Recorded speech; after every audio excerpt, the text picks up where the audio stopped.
सभी प्यारे भाई और बहनों का स्वागत है आप सबके अपने YouTube चैनल KS एजुकेशन के ऑनलाइन प्लेटफॉर्म पे।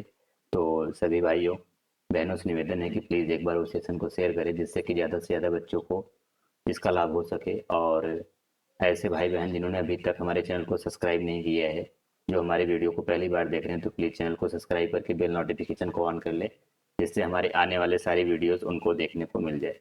तो आज की जो क्लास है, ये क्लास हमारी आज की है क्लास 10 के लिए विज्ञान के पोर्शन से, जिसमें चैप्टर है आपका प्रकाश, परावर्तन एवं अपवर्तन। इससे हमने अगली क्लास में, इसकी पहले वाली क्लास में, क्लास नंबर 1 थी, इसमें मैंने पिछले क्लास में 10 MCQ आप सबके लिए कराए थे। तो आज की इस क्लास में हम इसी सेशन को हम आगे कंटिन्यू करेंगे, जो कि है आज का हमारा 11वां क्वेश्चन। तो चलिए आज की इस सेशन को शुरू करते हैं। तो चलिए, आज का हमारा पहला क्वेश्चन है, अपवर्तनांक किसे दर्शाता है? अपवर्तनांक किसे दर्शाता है? तो आज का हमारा पहला क्वेश्चन है, अपवर्तनांक किसे दर्शाता है? तो अपवर्तनांक किसको दर्शाता है? ऑप्शन नंबर सी, माध्यम में प्रकाश का वेग। जो माध्यम में प्रकाश का वेग होता है वही किसको दर्शाता है? अपवर्तनांक को। माध्यम में प्रकाश का वेग, प्रकाश का वेग किसको दर्शाता है? अपवर्तनांक को। अपवर्तनांक को दर्शाता है। तो पहले पहले वाले क्वेश्चन का कौन सा ऑप्शन सही होगा? सी फॉर चलो कहीं घूमने चले। तो चलिए अगले क्वेश्चन चलते हैं। आज का हमारा दूसरा क्वेश्चन है, आज का दूसरा क्वेश्चन, और इस सेशन का या कह लीजिए इस सीरीज का 12वां क्वेश्चन। कौन सा दर्पण केवल आभासी प्रतिबिंब या छवि, छवि को क्या कहते हैं? प्रतिबिंब। क्या कहते हैं? प्रतिबिंब। कौन सा दर्पण आभासी प्रतिबिंब या आभासी छवि बनाता है? तो यहाँ पे ऑप्शन नंबर 1 समतल दर्पण, दूसरा उत्तल दर्पण, तीसरा अवतल दर्पण, चौथा क्या होगा? इनमें से कोई नहीं। तो जो आभासी प्रतिबिंब होता है वो हमारा उत्तल दर्पण बनाता है। तो B for Bombay, B for Bombay. तो कौन सा ऑप्शन सही होगा? B for Bombay, right answer. तो देखिए, मैं आपको यहाँ पे एक ट्रिक बताता हूँ कि कौन सा दर्पण कौन सा प्रतिबिंब बनाता है। तो पहला है कि जैसे हमने किसके बारे में बात की है? उत्तल, क्या? उत्तल दर्पण के बारे में। दूसरा क्या है? अवतल दर्पण, अवतल दर्पण। तो जो ये आपका उत्तल दर्पण है, उत्तल में कितने लोग हैं? एक, दो, तीन। तो आभासी, उत्तल क्या बनाएगा? आभासी। आभासी में भी कितने लोग हैं? एक, दो, तीन। अगर बात करें आपके यहाँ पे अवतल, अवतल में कितने हैं? एक, दो, तीन, चार। तो अवतल में कितने लोग आ रहे हैं? चार लोग। तो यहाँ पे ये कैसा बनाता है? वास्तविक। क्या बनाता है? वास्तविक। तो यहाँ पे भी देखेंगे तो ये क्या हुआ? एक, और यहाँ से यहाँ तक पूरा क्या हुआ? दो। ये क्या हुआ? तीन, और ये क्या हुआ? चार। तो आप यहाँ से नाम से भी याद रख सकते हैं, ये छोटी सी ट्रिक है कि नाम से, अगर उत्तल है तो यहाँ पे तीन शब्दों का है, तो इसलिए यहाँ पे कौन सा प्रतिबिंब बनेगा? आभासी। अवतल है तो यहाँ पे चार है, तो यहाँ क्या बनेगा? वास्तविक। तो इस क्वेश्चन का ये आपको ट्रिक कैसी लगी कमेंट में जरूर बताइए। तो चलिए अगले क्वेश्चन पे चलते हैं, जो कि है आज का हमारा क्वेश्चन नंबर तीसरा। अब यहाँ पे दिया गया है, किसी समतल दर्पण में वस्तु को दर्पण से 10 सेंटीमीटर दूर पर रखा गया है, तो छवि दर्पण से कितनी दूरी पर बनेगा? छवि दर्पण से कितनी दूर पर बनेगी? तो ठीक है, तो ये थोड़ा सा इस सवाल को मैं फिगर के माध्यम से समझाऊंगा, और इसके पहले वाले सेशन में मैंने इस सवाल को बहुत अच्छे से कराया था। यही सवाल नहीं था, वहाँ पे समतल दर्पण के प्रतिबिंब के बारे में जिक्र किया गया था, तो उसको मैंने अच्छे से एक्सप्लेन किया था, और यहाँ भी मैं इस सवाल को एक्सप्लेन करता हूँ। तो जैसे यहाँ पे मान लो ये कोई समतल दर्पण है, ये आपका कोई समतल दर्पण है, और यहाँ पे एक आदमी खड़ा हुआ है, यहाँ पे एक आदमी खड़ा हुआ है। तो इसकी जो प्रतिबिंब बनेगी तो कहीं ना कहीं यहाँ दर्पण के पीछे बनती है, दर्पण के पीछे बनती है। और ये जितना दूर दर्पण से खड़ा होगा, उतनी ही दूर इसका पीछे, दर्पण के पीछे क्या बनेगा? प्रतिबिंब। उतनी ही दूर क्या बनेगा? प्रतिबिंब। तो मतलब अगर इधर x मीटर है तो इधर भी क्या होगा? x metre. तो अगर मैं बात करूं, अगर पूछा है छवि दर्पण से कितनी दूर, तो ये रहा आपका दर्पण, ये रहा आपका दर्पण। तो छवि दर्पण से कितनी दूर बनेगी, जितनी दूर वस्तु है, जितनी दूर वस्तु है। तो वस्तु कितनी दूर थी, 10 सेंटीमीटर। वस्तु कितनी दूर थी, 10 सेंटीमीटर। जब यहाँ से यहाँ तक 10 सेंटीमीटर है तो दर्पण से यहाँ तक की भी दूरी क्या होगी, 10 सेंटीमीटर।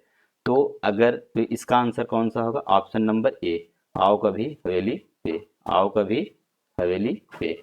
तो चलिए अगले क्वेश्चन पे चलते हैं, जो है आज का हमारा क्वेश्चन नंबर ए फॉर आओ कभी हवेली पे। तो अगर इस बात में एक क्वेश्चन को मैं और जोड़ना चाहूंगा, देखो इसमें क्या पूछ सकता है, पूछता यहाँ पूछा आपसे दर्पण, तो हमने बता दिया कि दर्पण से प्रतिबिंब की या छवि की दूरी कितनी थी, 10 सेंटीमीटर। कितनी थी, 10 सेंटीमीटर। क्यों, क्योंकि जो वस्तु थी और दर्पण इसके बीच का भी कितना था, 10 सेंटीमीटर। तो अगर कभी आपसे पूछ ले, अगर आपसे कभी पूछ ले कि ये बताइए ये जो वस्तु है और प्रतिबिंब के बीच की दूरी क्या होगी, तो ये दोनों आपस में क्या होंगे, जुड़ जाएंगे। 10 + 10 क्या हो जाएगा, 20 सेंटीमीटर। तो अगर पूछता कि वस्तु से प्रतिबिंब की दूरी तो 20 सेंटीमीटर, लेकिन अगर दर्पण से पूछा है तो 10 सेंटीमीटर। ठीक है, आपको समझ में आया। तो चलिए अगले क्वेश्चन चलते हैं। अगला क्वेश्चन हमारा क्वेश्चन नंबर 14। ये रहा हमारा क्वेश्चन नंबर 14, आज के सेशन का चौथा क्वेश्चन। वक्र दर्पण के लिए आवर्धन सूत्र क्या होता है, वक्र दर्पण के लिए आवर्धन सूत्र क्या होता है। तो आवर्धन सूत्र क्या होता है, सूत्र आवर्धन सूत्र क्या होता है, आवर्धन को किससे दिखाते हैं, कैपिटल एम से। तो यम बराबर क्या होता है, -v/u, v/u। ये होता है आवर्धन का सूत्र। तो कौन सा आपका सही होने वाला है, ऑप्शन नंबर ए फॉर आओ कभी हवेली ए। तो चलिए अगले क्वेश्चन पे चलते हैं, जो कि आज का क्वेश्चन नंबर है हमारा 5वां, और ये जो हमारी सीरीज चल रही इसका 15वां क्वेश्चन है। अवतल दर्पण में छवि का आकार किस पर निर्भर करता है, अवतल दर्पण में छवि का आकार किस पर निर्भर करता है। तो ये आपके लिए क्वेश्चन है। इसमें पहला ऑप्शन है वस्तु की दूरी, दूसरा ऑप्शन है वक्रता त्रिज्या, तीसरा ऑप्शन है दर्पण का आकार, चौथा ऑप्शन है प्रकाश की तीव्रता। तो यहाँ पे दर्पण, यहाँ पे छवि की बात कर रहे हैं, मतलब प्रतिबिंब की बात कर रहे हैं। किसकी बात कर रहा है, प्रतिबिंब। तो प्रतिबिंब किस पे निर्भर करता है, प्रतिबिंब किस पे निर्भर करता है, प्रतिबिंब जो वस्तु की दूरी होती है, जो वस्तु की दूरी होती है उस पे निर्भर करता है। तो कौन सा ऑप्शन सही होगा, ए फॉर आओ कभी हवेली पे। तो चलिए अगले क्वेश्चन पे चलते हैं, जो कि है आज का हमारा क्वेश्चन नंबर 6वां। तो इस क्वेश्चन को करने से पहले हम आप ये बताइए कमेंट में आपको सेशन कैसा लग रहा है। अगर अच्छा लग रहा है तो लाइक करें, और चैनल पे नए आए हैं तो सब्सक्राइब करके बेल नोटिफिकेशन को ऑन करिए। चलिए आते हैं अगले क्वेश्चन पे। जब प्रकाश वायु से कांच में जाता है तो उसकी गति क्या होती है, उसकी गति क्या होती है। जैसे कोई प्रकाश है वो वायु से कांच में जाता है तो उसकी गति क्या होती है, तो उसकी गति क्या होती है। पहला ऑप्शन है बढ़ती है, दूसरा ऑप्शन है घटती है, तीसरा ऑप्शन है समान रहती है, चौथा ऑप्शन है बदलती है। आप ये सोचिए, अगर कोई प्रकाश है, ये हमारा मान लो यहाँ पे ये कांच है, ये हमारा कांच है, और यहाँ से प्रकाश की किरण आ रही है, यहाँ से प्रकाश की किरण आ रही है। तो यहाँ से जब प्रकाश की किरण आएगी, जितनी गति से आएगी, जितनी इसकी गति से आएगी, क्या उसी गति से इस कांच को पार करेगी, क्या उसी गति से इस पार कांच को पार करेगी, नहीं। प्रकाश की गति निर्वात में क्या होती है, अधिकतम। निर्वात में क्या होती है, अधिकतम होती है।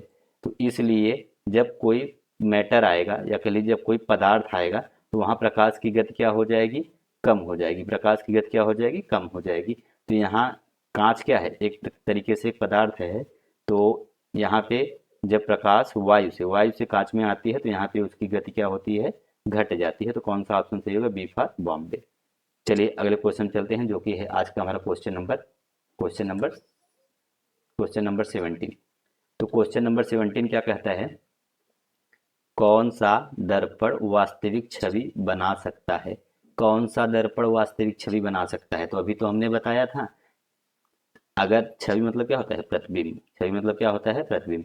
अभी जस्ट हमने इसके पहले कुछ टाइम पहले बताया था ना, कि कौन सा दर्पण वास्तविक प्रतिबिंब बनाता है, कौन सा दर्पण आभासी प्रतिबिंब बनाता है। तो यहाँ पे प्रतिबिंब 1 2 3 4, वास्तविक में कितने लोग हैं, 4। तो और दर्पण में कितने लोग भी आएंगे, 4। तो कौन से दर्पण में 4 लोग आते हैं, अवतल दर्पण में 4 लोग आते हैं। तो कौन सा दर्पण वास्तविक प्रतिबिंब बनाएगा, तो ऑप्शन नंबर कौन सा हो जाएगा, सी। चलो कहीं घूमने चले। तो अगला क्वेश्चन है, जो कि हमारा क्वेश्चन नंबर 8 है इस सीरीज का। तो चलिए क्वेश्चन नंबर 18, अपवर्तन के दौरान प्रकाश की किरणें किस दिशा में झुक जाती हैं जब वह एक दुर्बल माध्यम से सघन माध्यम में प्रवेश करती हैं। तो कह रहा है कि अगर कोई प्रकाश की किरण है एक माध्यम से दूसरे माध्यम में जाती है तो अब उसका अपवर्तन होता है, तो अपवर्तन के पश्चात वो क्या होता है उसके साथ, क्या वह अभिलंब के पास हो जाती है, क्या वह अभिलंब से दूर हो जाती हैं, समानांतर होती है, 90 डिग्री पर होती हैं। तो यहाँ पे इसके लिए अभिलंब से क्या होती है, वो दूर हो जाती है। अभिलंब से क्या होती है, दूर हो जाती है। जब कोई प्रकाश किरण अपवर्तन होता है एक माध्यम से दूसरे माध्यम से, वो क्या होती है, अभिलंब से क्या होती है, दूर हो जाती है। तो कौन सा ऑप्शन सही होगा, ऑप्शन नंबर बी बिल्कुल सही है। तो चलिए अगले क्वेश्चन चलते हैं, जो है आज का हमारा क्वेश्चन नंबर 9वां और इस सीरीज का 19वां क्वेश्चन है। तो यहाँ पे क्वेश्चन क्या कहता है, पूर्ण आंतरिक परावर्तन कब होता है। पूर्ण आंतरिक परावर्तन कब होता है, जब आपतन कोण अधिक हो अपवर्तन कोण से, गलत।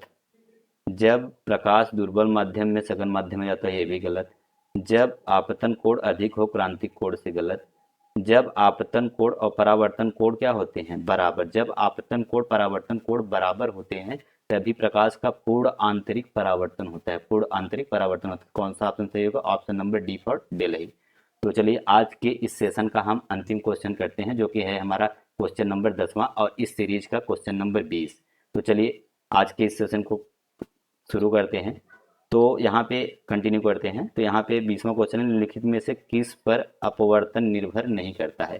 पूछा है अपवर्तन किस पे निर्भर नहीं करता है। तो प्रकाश की तरंग दैर्ध्य पे निर्भर करता है, प्रकाश की तीव्रता पे निर्भर करता है, और माध्यम माध्यम की प्रकृति माध्यम की प्रकृति पे निर्भर करता है।